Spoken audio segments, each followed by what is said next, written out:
अहिलेको current जुन economic turmoil भइरहेछ, whatever is happening, I talk to everyone, like anyone who has a business, be it small, large, जसले भन्दाखेरि पनि the businesses in the market is down by 30, 40, 50% भन्छ आफ्नो definitionमा. And how do you see this, like prediction के छ तपाईको, like yo normal back to normal हुन्छ या भइरहेको छ, or what's the solution, why is it happening? Because technical people or academicsहरुसँग कुरा गर्दाखेरि there's one perspective that comes out, but you being directly involved in so many businesses and so many industries, you can oversee so many things from a bird's eye perspective. What is the state of economy right now? It's definitely challenging, and it's not happened overnight. There's been a number of reasons why it's happened. Let me give you an example of our food company. Now, in the food company, because of a sheer war in Ukraine, which has had tremendous impact in the price of oil, cooking oil, of sunflower oil or palm oil, has resulted in the raw material prices to come up. Because of the increase in price of oil and gas, there's repercussions are there in forex, there are repercussions then in plastic, all of that. So telling her that all your overall then because of the COVID, because of do you think that's the starting point of all these things? No, I think in the entire, if you see a particular wave, that's one part which really did it. But let's say 2018 or even 2002 or 2001, when the global recession hit, it hit Europe. Then there was the ASEAN the ASEAN countries had a major turmoil that is going on, and the economy just collapsed. There are small and various factors that slowly accumulated to bringing this and exploding it. COVID definitely was a big one. It affected the tourism sector in a big way. It affected the aviation sector in a big way. But then what came out of it? Local tourism started coming out of it. Right? There was a new economy opened up. Today, again, coming back to that example of the repercussions of something happening in Ukraine and the impact it has in our country. Thakka your idea. Raw material prices went off the roof. You're pretty much selling everything at, if not loss, break even. Right. At a particular sales revenue projection that you've had. Now at the same time, your country's forex and your liquidity crisis has come.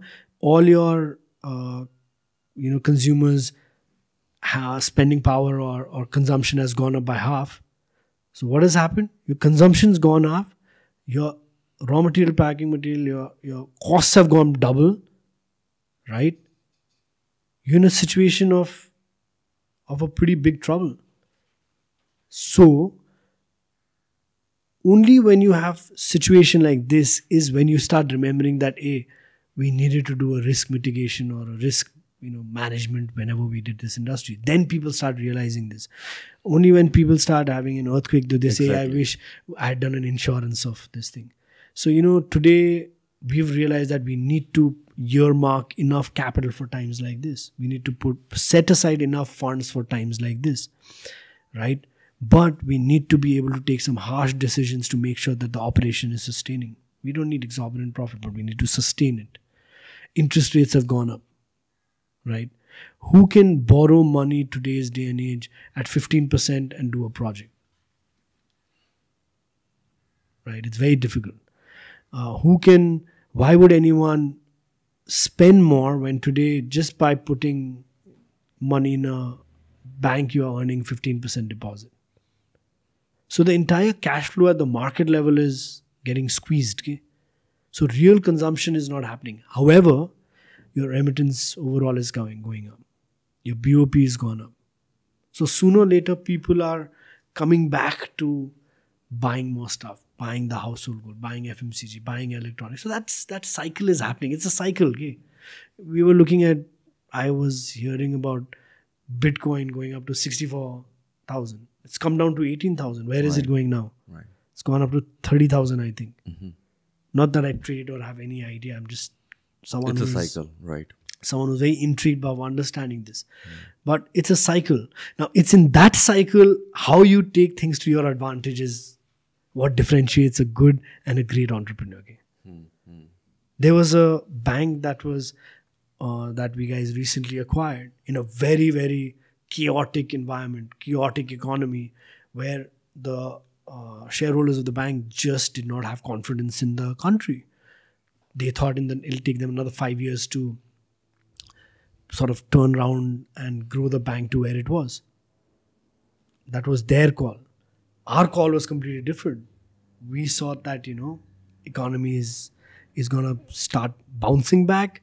Things are going to start changing, and that's exactly what happened. So it was an entrepreneurial call. No amount of research materials or feedback from investment banks or World Bank reports can give you that. That's when an entrepreneurial gut feel comes. Today you're, let's say, in a building material company. You might have an edge against someone else who's not able to do it, is not able to run his business. But if you want to build your capacity, instead of spending $1,000 in a new plant, you probably get that plant for $200. That's an opportunity. Like they say, be greedy when others are fearful and be fearful when others are greedy. Kind of like that. In a way, but not ruthlessly. Okay? Yeah. Not ruthlessly. You can't put someone in a gunpoint saying, you're screwed. Right. I want this. No.